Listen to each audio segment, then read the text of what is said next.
इस वक्त इराक में अमेरिकी बेस पर हमला हुआ। हिजबुल्लाह लड़ाकों ने किया हमला। पहली बार अमेरिकी बेस पर हमला हुआ है। तो आप देखिए हिजबुल्लाह लड़ाकों ने किस तरह से इराक में अमेरिकी बेस पर हमला किया, उसकी तस्वीरें हम आपको दिखा रहे हैं।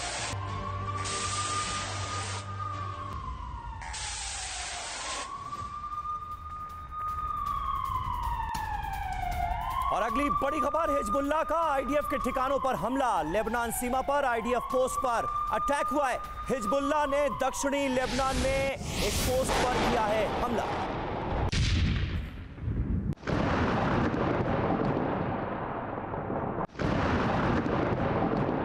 और देखिए एक और बड़ी खबर आ रही है गाजा से। गाजा के एक और अस्पताल के पास हमला हुआ। रॉकेट हमले के बाद अस्पताल के पास धमाका हुआ। अल-कुद्स अस्पताल के पास ये जोरदार धमाका। तस्वीरें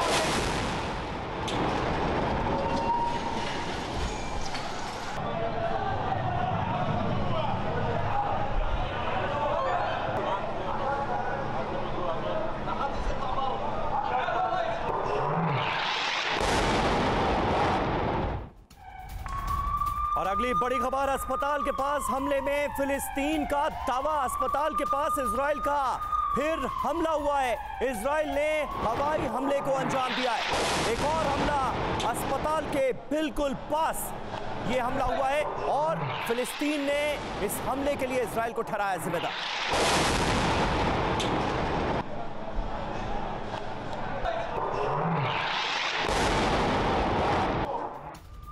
और देखिए एक और बड़ी खबर, सराया अल-कुद्स लड़ाकों का भीषण हमला हुआ। इजरायली मिलिट्री साइट पर यह हमला किया गया। मोर्टार से ताबड़तोड़ हमले किए गए।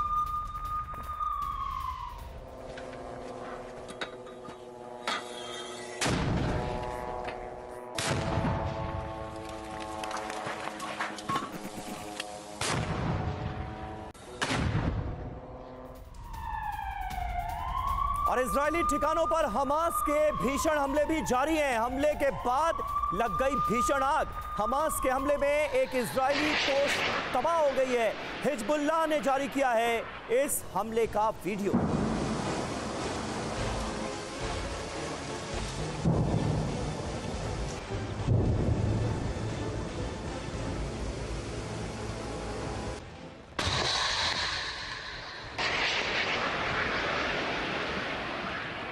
और देखिए एक और बड़ी खबर, हिजबुल्लाह के ठिकानों पर इजराइल की बमबारी।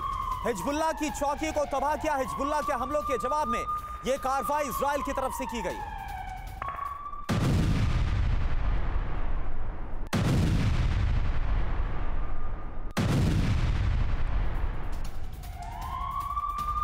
और अगली बड़ी खबर, इजराइल ने वेस्ट बैंक के रामल्ला पर हमला किया है। आईडीएफ ने आधे घंटे तक की बारूदी बारिश।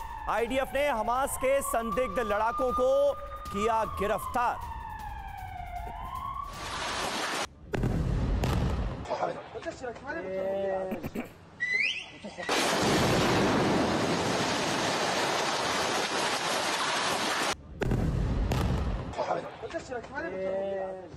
और देखिए एक और बड़ी खबर, गाजा में इजराइल की बहुत बड़ी तैयारी। इजरायली फोर्स ग्राउंड ऑपरेशन के लिए अब तैयार है। सिर्फ आदेश का इंतजार कर रही है आईडीएफ। गाजा बॉर्डर पर तैनात है 1000 से ज्यादा tank. This unit will be one of the first to enter Gaza when orders are given to launch a ground invasion.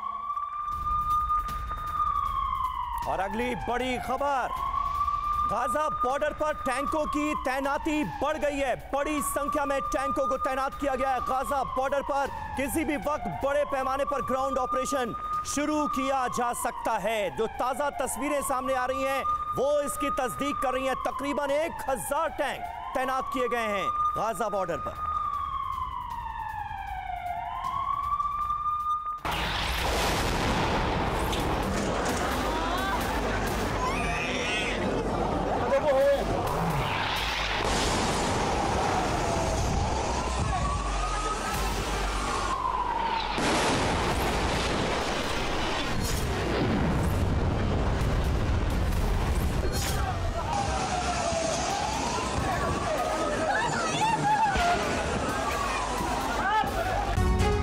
जी हां, एक तरफ गाजा बॉर्डर पर 1000 टैंकों की तैनाती और हिजबुल्लाह की तरफ से कह दिया गया है कि इजराइल के टैंक ही उसकी कब्रगाह बन जाएंगे।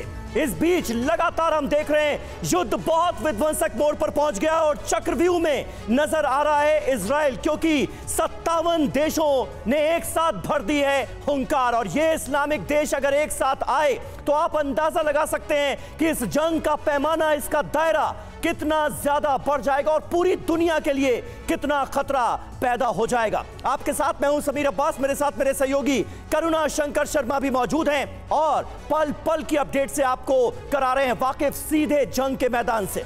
युद्ध के अंदर कई मोर्चे खुल गए, तनाव गाजा और इजराइल से निकलकर दूर तक फैलता दिख रहा है।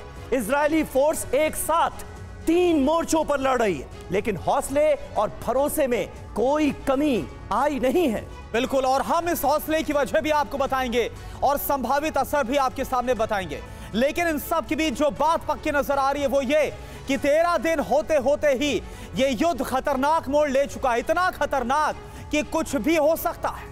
आइए आपको समझाते हैं कि अब तक चीजें चल कैसे रही हैं और आने वाले समय में कैसे कहानी महाविध्वंस की ओर जाती दिख रही है। विश्व विध्वंस की बुनियाद तो नहीं बन जाएगी कहीं ये जंग, ये बहुत बड़ा खतरा है। शुरुआत देखिए कैसे हुई, हमास वर्सेस इजराइल से। हमास ने हमला किया, इजराइल ने जवाबी कार्रवाई शुरू की, हमास के खात्मे की कसम खाई और फिलहाल ये जंग करुणा Israel versus Hamas plus Hezbollah के दौर में पहुंच चुकी है, यानी हमास और हिजबुल्लाह एक साथ इजराइल के सामने। और साथ ही साथ यहां पर देखिए बड़ा तथ्य क्या आ रहा है, हिजबुल्लाह को ईरान से फंडिंग और पूरा सपोर्ट मिल रहा है, यही वजह है। उधर तस्वीरें भी हम आपको लगातार दिखा रहे हैं कैसे जो हिजबुल्लाह है वो इजरायली ठिकानों पर हमला भी कर रहा है। पहला संभावित नतीजा क्या होगा, इजराइल वर्सेस ईरान, यहां पर भड़कता हुआ जो सिनारियो है वो साफ नजर आ रहा है। समीर बिल्कुल सही बात है करुणा, क्योंकि हिजबुल्लाह के साथ कौन खड़ा है, यही ईरान तो खड़ा है। ईरान के मैदान में आते ही अमेरिकी एंट्री तय है। यकीन जानिए ये बहुत बड़ा खतरा है, क्योंकि अमेरिका इजराइल के साथ खड़ा है। अमेरिका और इजराइल दोनों जानी दुश्मन ईरान के। ईरान अगर इस जंग में सीधे एंट्री मारता है तो फिर संभावित है सबसे बड़ी जंग किसकी, अमेरिका और ईरान की। और देखिए फिर क्या होगा, अमेरिका वर्सेस ईरान होगा। जाहिर सी बात है ऐसे हालात में जो पूरा मिडिल ईस्ट है, जो खास तौर पर मुस्लिम वर्ल्ड है, वो अमेरिका के खिलाफ नजर आ जाएगा। तो यहां पर आप देखिए खेमेबाजी ऐसी होगी कि फिर बड़ा विनाश देखने को मिलेगा। और आखिरी अंजाम देखिए, शक्तिशाली देशों की मोर्चे बंदी, और ये दुनिया को किस तरफ ले जाएगी, वर्ल्ड वॉर की तरफ, विश्व युद्ध की तरफ। इसकी आशंका और ज्यादा प्रबल होती नजर आती है और अभी ये खेमे बंदी हम दोनों तरफ से चरम पर देख रहे हैं। और देखिए इस बीच एक और बड़ी खबर आपको बता दें, 7 अक्टूबर का एक और सनसनीखेज वीडियो सामने आया है। गोलियां बरसाते दिखे हमास के बंदूकधारी, वीडियो में साफ नजर आ रहा है। बड़ी संख्या में लोग घायल हैं। आईडीएफ ने हमले का यह नया वीडियो जारी किया है।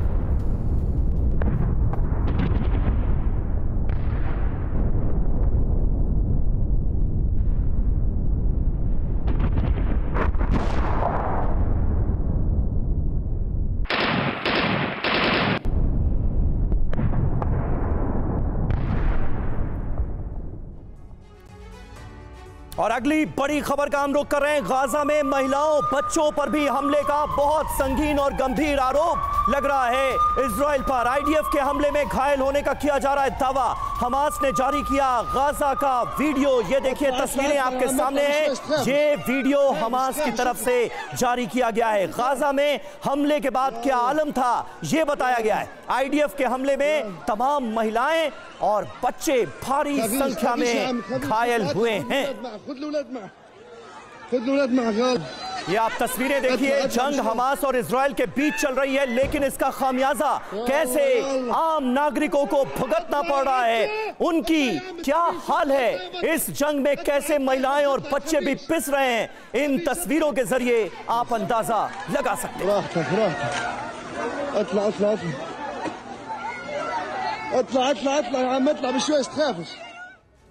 और देखिए इस बीच एक और बड़ी खबर, हिजबुल्लाह पर इजरायली हमला और तेज हो गया। हिजबुल्लाह के कई ठिकानों पर भीषण हमला किया गया है। आईडीएफ ने हमले का बाकायदा वीडियो भी जारी किया। लेबनान से सटे बॉर्डर इलाकों में बमबारी की गई है। तस्वीरें आप देखिए।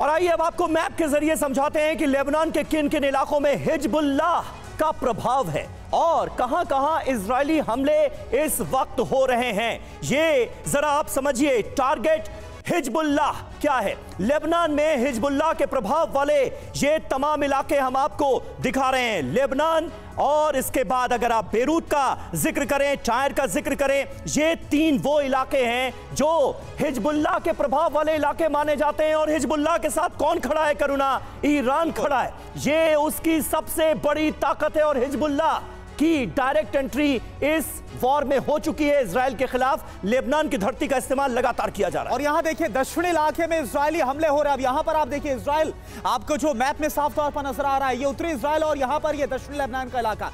यहां से लगातार जो हमले हैं वो हिजबुल्लाह की तरफ इजराइल पर अंजाम दिए जा रहे हैं और काउंटर इजराइल की तरफ से किया जा रहा है हिजबुल्लाह के खिलाफ हमलों को अंजाम देकर। बिल्कुल, तो हिजबुल्लाह और इजराइल के बीच इस वक्त जबरदस्त जंग छिड़ी हुई है। इसका अंजाम क्या होगा ये आने वाला वक्त बताएगा। हिजबुल्लाह को पूरी तरह से ईरान का समर्थन हासिल है और यहां तक कि हमास ने जिस तरह से इजराइल के खिलाफ जंग छेड़ी उसका भी समर्थन किया ईरान ने। इसीलिए यह बात खुले तौर पर कही जा रही है कि कहीं इस पूरे रीजन में तनाव बढ़ाने के पीछे ईरान ही सबसे बड़ा प्लेयर तो नहीं। हमारे साथ इस वक्त तमाम खास मेहमान मौजूद हैं, उनसे जल्दी से आपका तारुफ करा दें। दीपक वोरा साहब हमारे साथ मौजूद हैं, पूर्व राजदूत। मेजर जनरल ब्रजेश कुमार हमारे साथ इस वक्त मौजूद हैं। एयर मार्शल राजेश कुमार साहब हमारे साथ मौजूद हैं। लेकिन सबसे पहले वोरा साहब, मैं आपसे जानना चाहूंगा, एक तरफ इजराइल और दूसरी तरफ आईओसी का पूरा समर्थन अब मिलता हुआ नजर आ रहा है इजराइल के खिलाफ। मुस्लिम देशों का यह रुख इस जंग के दायरे को, इसके पैमाने को कितना बढ़ा सकता है आने वाले वक्त में? सबसे पहले आपका धन्यवाद, आप मौका देते हैं आपसे सीखने का। और फिर शिकायत यह है कि 2 इतने जानकारी जनरल साहब मेरे साथ खड़े हैं, मार्शल साहब और जनरल साहब, इनकी जानकारी मुझसे कहीं ज़्यादा है। इतना बता देता हूँ सर, आपने बिल्कुल सही कहा है, लेकिन एक चीज़ आप याद रखिएगा कि जो इस समय जंग चल रही है इजराइल के साथ, उसको हिब्रू में कहते हैं मबाम। मबाम का मतलब होता है the war between the war. Sir, ये 2023 है। जनवरी में 2023 में आज तक का सबसे बड़ा जॉइंट एक्सरसाइज इजराइल और अमेरिका के बीच हुआ। आर्मी, नेवी, एयरफोर्स, उसके बाद 6 और हो चुके हैं। सर, टारगेट हिजबुल्लाह नहीं है, टारगेट ईरान है। और मुझे ये डर है कि अगले 4 सप्ताह में इजराइल और अमेरिका मिलकर हमला करेंगे ईरान की न्यूक्लियर फैसिलिटीज पर। फिर क्या होता है, ईरान के साथ कोई नहीं रहेगा, क्योंकि मिडिल ईस्ट के जो सुन्नी देश हैं बाकी हैं, ईरान से तंग आ चुके हैं। जी, ये आपने सर बहुत बड़ी बात कही कि यहां पर जो टारगेट है वो दरअसल हमास नजर नहीं आ रहा, यहां पर टारगेट नजर आ रहा है ईरान। और देखिए उसके पीछे क्या वजह, इस पर भी हम डिस्कस करेंगे। लेकिन एक और बड़ी खबर, इजराइल वॉर में लगातार जारी है जाने। वॉर में अभी तक करीब 5000 की मौत हुई है। जंग में 18,000 से अधिक घायल हो गए। मारे गए लोगों में बड़ी संख्या में महिलाएं और मासूम हैं, बच्चे। आप तस्वीरें देखिए किस तरह से जो मास ग्रेव है वो आपको नजर आ रही, लोगों को किस तरह से एक साथ बड़ी संख्या में दफनाया जा रहा है। ये दिल चीर देने वाला मंजर जो नजर आ रहा है। और आप समझिए कि ये जो हमले हो रहे हैं, चाहे आईडीएफ की तरफ से किए गए या हमास की तरफ से किए गए, इसमें आम लोगों की जान जा रही है। और आइए अब देख लेते हैं कि इजराइल वॉर में अब तक मौत कितनी हुई है और घायलों की तादाद क्या है। तबाही की जंग इस वक्त चल रही है। इजराइल के आंकड़े सबसे पहले हम आपके सामने रख दें। 1402 लोगों की मौत अब तक कंफर्म हो चुकी है। कल आपको याद होगा जो बाइडेन के साथ बैठकर जो joint press conference Benjamin Netanyahu ने की थी, उसमें भी 1400 का आंकड़ा सामने रखा गया था। घायलों की तादाद देखिए कहां पहुंच गई है, 4475 लोग अब तक के हमलों में घायल हुए हैं इजराइल के अंदर। और देखिए गाजा का क्या हाल है, तबाही यहां पर कैसी मची है। 3488 यहां पर मौतें हुई और यहां बड़ी संख्या है आम लोगों की, सिविलियंस की। और घायल कितने हुए, 12,000 लोग घायल हुए। लगातार वो तस्वीरें भी कलेजा चीर देने वाली जो तस्वीरें हैं वो हम आपको दिखा रहे हैं। ये हालात है। और वेस्ट बैंक के क्या हालात है समीर बताइए। बिल्कुल, और वेस्ट बैंक जो कंपैरेटिवली काफी शांत माना जाता था, यहां पर इजराइल का खासा प्रभुत्व है, उसके बावजूद भी यहां पर झड़प शुरू हो गई है, हमले शुरू हो गए हैं। 65 लोगों की तो अकेले वेस्ट बैंक में जान चली गई और 1300 से ज्यादा लोग यहां पर घायल बताए जा रहे हैं। और देखिए लेबनान फ्रंट की अगर बात की जाए, क्योंकि वहां से भी हिजबुल्ला हमला कर रहा है, लेबनान की फोर्स की तरफ से भी हमला किया गया। कुल मिलाकर इस फ्रंट पर 21 मौतें हुई है। इजराइल में हमास लड़ाकों की मौत कितनी हुई अभी तक? 1500 जो मौतें हुई हैं वो हमास के लड़ाकों की इजराइल में हुई, क्योंकि वो अंदर आ गए थे, कई इलाकों कैप्चर किया गया था, बंधक बना लिया गया था। मेरा सवाल आपसे है ब्रिजेश सर कि जो इस वक्त हालात आपको नजर आ रहे हैं, और अभी तो इंफॉर्मेशन ये है कि जो ग्राउंड फोर्स है उसकी तरफ से हमला होना बाकी है, क्या लग रहा है कि ऐसे हालात में और तबाही मचेगी और मौतें होंगी? करुणा, पहले तो thank you for having me on your show. जो आपका प्रश्न है बहुत ही इम्पोर्टेंट है, बहुत ही रेलेवेंट है, लेकिन जहाँ तक लड़ाई का मतलब है, चाह इजरायलीज़ की और सपोर्ट ऑफ यूएसए ये होगी कि हमास को मिलिटरीली और पॉलिटिकली ख़त्म कर दें। क्या ये संभव है? ये एक बड़ा सवाल है। मिलिटरीली देखते हैं पहले। गाज़ा पट्टी में क्षेत्रफल करीब 21-22 लाख है और प्रत्येक वर्ग में देखें तो करीब 4,500 लोग रहते हैं। It's a very highly built up area. यहाँ के ऊपर वॉर करना कन्वेंशनल वेपन से नामुमकिन है। नामुमकिन क्यों? आपके टैंक्स कोई इफेक्टिव नहीं हो सकते हैं। एयर पावर बॉम्बिंग कर सकती है, आर्टिलरी बॉम्बिंग कर सकती है, मगर लड़ाई है तो हमास के मिलिट्री विंग से, टेररिस्ट से जी, वो छुपे हुए हैं घरों के अंदर जो बिल्ट अप एरिया है, वो छुपे हुए हैं सुरंगों के अंदर, वो छुपे हुए हैं आपके सीवेज सिस्टम के अंदर, और इनकी तैयारियां कर रही थी कई सालों से। तो इनको एलिमिनेट करना है मिलिटरीली, तो पैदल सेना को, मतलब इन्फेंट्री को, विद ऑल द इंटेलिजेंस। बिल्कुल, आप ये कह रहे हैं कि इजराइल का असल मकसद जो है वो हमास के लड़ाकों का खात्मा है, हमास को पूरी तरह से खत्म करना है, लेकिन आम नागरिकों की भी इसमें जान जा रही है, वो कोलैटरल डैमेज है। लेकिन कोलैटरल डैमेज का आंकड़ा यहां पर बहुत बड़ा है, इसलिए भी दुनिया चिंतित है। इस बीच वेस्ट बैंक में आमने सामने संघर्ष हो रहा है, फिलिस्तीनी फोर्स और आईडीएफ में संघर्ष हो रहा है। रिफ्यूजी कैंप के पास भी फायरिंग की खबर सामने आ रही है। ये देखिए, वेस्ट बैंक के एक इलाके की तस्वीर आपके सामने है।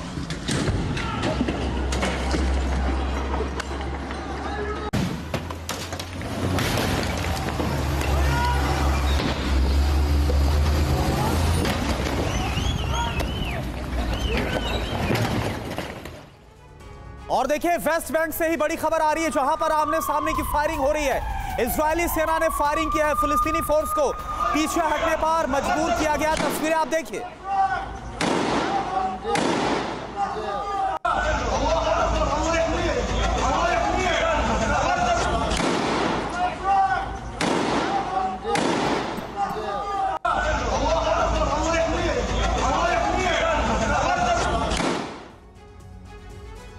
तो वेस्ट बैंक के इस इलाके की आपने तस्वीर देखी, कैसे गोलीबारी हो रही है, आमने सामने की जंग चल रही है, ये आपने देखा। आइए वेस्ट बैंक में इजरायली ऑपरेशन की डिटेल पर एक नजर डाल लेते हैं। वेस्ट बैंक में इस वक्त चल क्या रहा है, इजरायली ऑपरेशन को कैसे अंजाम दिया जा रहा है। वेस्ट बैंक के कई इलाकों में इजरायली फोर्स इस वक्त मौजूद है और रामल्ला और अलबिरे पर कंट्रोल की खबर भी सामने आ रही है कि यहां पर पूरी तरह से कंट्रोल कर लिया गया है, और यही वजह है कि जबरदस्त रिटेलिएशन भी वहां पर देखने को मिल रहा है, आम लोगों का भी और हमास के लड़ाकों का भी।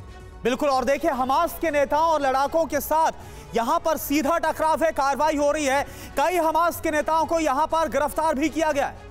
जी हां, कई इलाकों में लगातार फायरिंग की खबर सामने आ रही है और ये फायरिंग की तस्वीरें भी लगातार हम आपको दिखा रहे हैं। देखिए, ये तस्वीरें जो हैं वेस्ट बैंक की तस्वीरें हैं, इनमें आपको साफ तौर पर नजर आएगा ये लड़ाके और उधर इजरायली फोर्स के जवान आमने सामने की जंग होती हुई नजर आ रही है। और ऐसी तस्वीरें वेस्ट बैंक के भी कई इलाकों से सामने आ रही हैं जहां पर इजरायली ऑपरेशन बड़े पैमाने पर चलाया जा रहा है। गाजा पट्टी से अगर आप कंपेयर करेंगे, ये इलाका काफी शांत माना जाता था। यहां पर यासिर अराफात की जो पार्टी है, फतेह पार्टी, उसकी सरकार है और महमूद अब्बास जो हैं फिलिस्तीन के राष्ट्रपति, वो भी वेस्ट बैंक के इन्हीं तमाम इलाकों का प्रतिनिधित्व करते हैं, रिप्रेजेंट करते हैं इन तमाम इलाकों को, और यहां पर भी अब जंग चल रही है। लेकिन राजेश जी, मैं सवाल आपसे पूछूंगा गाजा बॉर्डर से जुड़ा। गाजा बॉर्डर पर हम देख रहे हैं पिछले 2-3 दिनों से लगातार 1000 टैंकों की तैनाती है, भारी फोर्स वहां पर डिप्लॉय की गई है, लेकिन फिर भी ग्राउंड ऑपरेशन शुरू नहीं हो पाया है। इसकी क्या वजह आपको नजर आती है? समीर, बहुत अहम सवाल है ये, और आपके इसी शो पे कई बार मैंने पहले ये भी बोला था कि आसान नहीं है शुरू करना, तो ठीक है, लेकिन उसको अंत करना आसान नहीं है, क्योंकि ये लोग जो टनल्स में घुसे हुए हैं और सिविलियंस के पीछे हाइड कर रहे हैं। आपने अपने शो पे ही बताया कितनी सारी कोलैटरल डैमेज हो रही है, कितने सारे सिविलियंस की जान जा रही है, लेकिन ये इसलिए हो रहा है क्योंकि इनके पीछे है हमास। तो इनको कैसे सामने से हटाया जाए? ग्राउंड ऑपरेशन तो आप टैंक लेके पहुंच गए, उसके बाद क्या? उसके बाद सिविलियन के ऊपर गोले दागेंगे आप? तो जो रणनीति है उनकी, वो किस तरह से अनफोल्ड होगी? ज़रूर है उनके पास रणनीति होगी। अभी तक मैं देख रहा था कि शायद वो बाइडेन के आने और जाने का इंतज़ार कर रहे हैं। ऊपर से वो ये भी देखना चाहते थे कि हिजबुल्लाह कितनी ज़ोर से उन पर हमला करेगा, कितनी इन्वॉल्वमेंट होगी, कितने फोर्सेस वहाँ डाइवर्ट करने पड़ेंगे ताकि गाज़ा के ऑपरेशन को उसी हिसाब से मॉडिफाई किया जाए। पर लगता अब ये है कि वो घड़ी आ गई है जब कि ग्राउंड ऑपरेशन शुरू होगा, पर मेरे हिसाब से जल्दी में नहीं जाएगी, क्योंकि बाइडेन की एडवाइस भी उनको, यानी कि ग्राउंड ऑपरेशन शुरू होगा, ये एक रियलिटी है, लेकिन अभी ये तुरंत हो जाएगा ऐसा नहीं है। सभी चीजों को देखा जा रहा है, भापा जा रहा है। इन सब के बीच एक और बड़ी खबर, गाजा में लगातार टारगेट पर है मेडिकल सुविधाएं। 11 दिन में 111 से ज्यादा अस्पताल तबाह, हमले में 22 से ज्यादा एम्बुलेंस नष्ट हो गई है। आल अहली अस्पताल पर जो हमला हुआ, इसके बाद से तनाव और ज्यादा बढ़ गया है, जिसमें 800 से ज्यादा लोगों की मौत हो गई थी।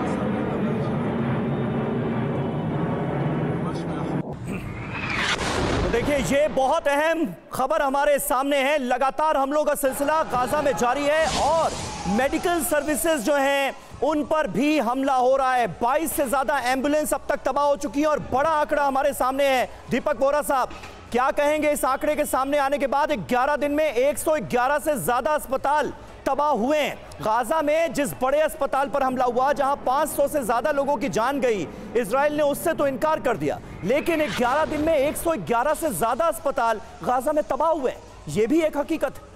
आपने सही कहा, लेकिन ये अस्पताल नहीं है, इनको क्लिनिक्स कहा जाता है, जिन्हें हम मोहल्ला क्लिनिक्स कहते हैं। इसमें छोटे बड़े अस्पताल, क्लिनिक्स सभी शामिल है। बट ये भी सही है सर कि ये जो आतंकी संगठन है हमास, उसने इनका फ़ायदा उठाया है अपनी फोर्सेस को वहाँ रखने के लिए। टनल्स वगैरह की जो आप बात कर रहे हैं वो उसके नीचे हैं। मेरा ये मानना है कि ग्राउंड ऑफेंसिव अभी नहीं होगा, वो दूसरा एक तरीका देख रहे हैं। और सर एक चीज़, गिव मी 30 सेकेंड्स, आतंक को ख़त्म करने के लिए 2 चीज़ें ख़त्म कर दीजिए। एक पैसा उस संगठन का ख़त्म कर दीजिए और एक मीडिया अटेंशन, ये उसकी ऑक्सीजन है। ख़त्म हो जाएंगे ये अपने आप हट जाएंगे। सांप का सर तेहरान में है, उसका जिस्म जो है वो हिजबुल्लाह लगे हुए हैं। Iran is using Hezbollah to weaken Israel. रूस और चाइना ईरान को यूज करेंगे टू वीकन अमेरिका। गेम साफ है। लेकिन सर, जेनेवा कन्वेंशन का अनुच्छेद 19 क्या ये नहीं कहता कि किसी भी सूरत हाल में, चाहे जो भी सिचुएशन हो जाए, अस्पताल पर हमला नहीं हो सकता? अमेरिकन राष्ट्रपति जो बाइडेन साहब अभी जब गए थे ना इजराइल से, उन्होंने एक चेतावनी दी थी। उन्होंने कहा कि 9/11 में जो गलतियां हमने की थी अमेरिका ने, वो आप मत करिए। We went mad. इसका मतलब है जो कुछ था ईरान में, उस अफगानिस्तान में, क्षमा कीजिए, उसे बर्बाद कर दो, आप वो मत करिएगा। ये चेतावनी उन्होंने दी है। तो आप बिल्कुल सही कह रहे हैं कि इंटरनेशनल कन्वेंशन हैं, ये नहीं होना चाहिए, लेकिन in the heat of war, fog of war, कौन देखता है सर? बिल्कुल। और सर, ये हमने देखा भी अमेरिका का जो रुख है कि जो बाइडेन की तरफ से जो गाजा के लिए भी $100 मिलियन के लिए मदद का ऐलान किया गया, जो मानवीय सहायता का, वो भी हमने देखा इन सब के बीच। हमास के खिलाफ एक और बड़ी खबर है, जो बाइडेन की हरी झंडी, हमास को खत्म करने को हरी झंडी मिल गई है। बेंजामिन नेतन्याहू को बाइडेन ने दिया पूरा समर्थन। मीटिंग में मौजूद सोर्सेस का बड़ा दावा। और आपको याद होगा कि 7 अक्टूबर के हमले के बाद हमास ने यह प्रण भी लिया था कि बेंजामिन नेतन्याहू ने यह प्रण लिया था कि हमास को पूरी तरह से खत्म कर देंगे। तो जानना ये बहुत जरूरी कि आखिर अब ये जो हरी झंडी मिली है समीर, उसमें क्या कहा गया है, क्या बातें कही गई हैं? बिल्कुल, आइए बाइडेन और नेतन्याहू की योजना से उठ रहे कुछ सवालों को भी हम समझते हैं, उस पर भी जरा गौर कर लेते हैं। हमास को दफन करने की तैयारी कैसे की गई है, ये होगा कैसे, ये अपने आप में एक बड़ा सवाल है। हमास का वजूद मिटाने की तैयारी है। बाइडेन नेतन्याहू की मीटिंग में जो सोर्सेज मौजूद थे वो ये कह रहे हैं, ये फैसला हुआ है। बाइडेन और नेतन्याहू की बहुत अहम मीटिंग हुई है उसमें। बिल्कुल, और भरी 4 घंटे वहां पर रहे हो, लेकिन इसके बावजूद यह बड़ा फैसला लिया गया। ग्राउंड ऑपरेशन को भी अमेरिकी मंजूरी मिल गई है। तो सवाल यह है कि क्या इसी का इंतजार था? निजी तौर पर बाइडेन की हरी झंडी इस मुलाकात में हुई है। बिल्कुल, और 3 बड़े सवाल हैं, जल्दी से उन पर गौर करते हैं। ईरान के खुले जंगी ऐलान के बीच क्या ये मुमकिन होगा? यह भी अपने आप में एक अहम सवाल है। हमास के खत्म होने तक क्या बाकी देश चुप रहेंगे? और देखिए, तीसरा और बड़ा अहम सवाल है, अमेरिका मिडिल ईस्ट को भरोसे में क्या ले पाएगा? अगर ऐसा कुछ होता है तो देखिए, एक और बहुत बड़ी खबर आ रही है। इस बड़ी खबर का हम रुख कर रहे हैं आपके सामने, और इस जंग को लेकर जो लगातार विध्वंस मचता हुआ नजर आ रहा है, इस विध्वंस को लेकर ये बड़ी इंफॉर्मेशन, बड़ी जानकारी हम आपके सामने रख रहे हैं। कल देश को संबोधित करेंगे जो बाइडेन, इजराइल वॉर पर बोलेंगे जो बाइडेन अपने दौरे के बाद। ये तस्वीरें आपके सामने कल की, जब जो बाइडेन कुछ घंटे के लिए थे, लेकिन ये मुलाकात, ये उनका दौरा बहुत अहम था। हमास और उसके समर्थकों पर बेहद सख्त नजर आ रहे हैं। जो कहा भी गया, हरी झंडी मिल गई पूरे खात्मे को लेकर। यूक्रेन जंग पर भी जो बाइडेन की तरफ से संबोधित किया जाएगा अमेरिका को, तो कल देश को संबोधित करेंगे, अमेरिका को संबोधित करेंगे जो बाइडेन। और क्या हुआ इस मुलाकात में, क्या फैसला लिया गया है यूक्रेन रशिया वॉर को लेकर, क्या ये संबोधन कितना अहम होने वाला है? दीपक बोरा सर, मेरा सवाल ये दरअसल आप ही से है कि ये जो संबोधन है, इस पर ये कितना अहम होने वाला है? क्योंकि 2 फ्रंट से कहा जा रहा है कि रशिया यूक्रेन वॉर को लेकर भी कुछ कहा जा सकता है, और जो कल का दौरा हुआ उसको लेकर भी कुछ कहा जा सकता है। ये आपने यू आर वेरी स्मार्ट, आपने एकदम पता लगा लिया है कि ये क्यों अपने देशवासियों से बात कर रहे हैं। अमेरिका में जब प्रेसिडेंट एक्स्ट्रॉर्डनरी एड्रेस देता है तो तब बताना चाहता है कि America is going to war, या कोई आपातकालीन स्थिति है या फाइनेंशियल डिस्ट्रेस है। नहीं तो वो नॉर्मली बात नहीं करते, state of the union address देते हैं। लेकिन इसका ये मतलब है, वो बताएंगे अमेरिकन लोगों को कि मैं इजराइल होके आया हूँ, इजराइल की एग्जिस्टेंस इज इन डेंजर। और मेरे देश, मैं बता देता हूं, मेरे देशवासियों, अब अमेरिका बहुत एक्टिव रोल लेगा। ये नहीं कहेगा कि ईरान को ठोकने वाले हैं, बट बोलेगा बी रेडी फॉर एक्शन। ठीक है, ठीक है। देखिए, इस बीच एक और अहम खबर आ रही है, जल्दी से उसका रुख करते हैं। गाजा में आवासीय इलाके पर हमला हुआ है। इजरायली सेना पर हमले का आरोप लगा है। फिलिस्तीनी मीडिया की तरफ से एक वीडियो जारी किया गया है ताजा हमले से जुड़ा, और यह बताने की कोशिश की गई है कि कैसे अभी भी गाजा के जो तमाम सिविलियन इलाके हैं उनको इजराइल की तरफ से किया जा रहा है टारगेट।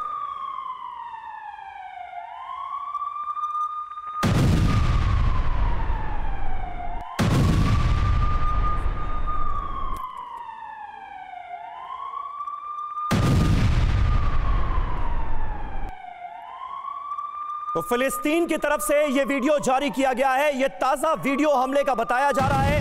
इजरायली हमले में 2 रिहायशी टावर तबाह कर दिए गए हैं और इसका वीडियो जारी किया गया है।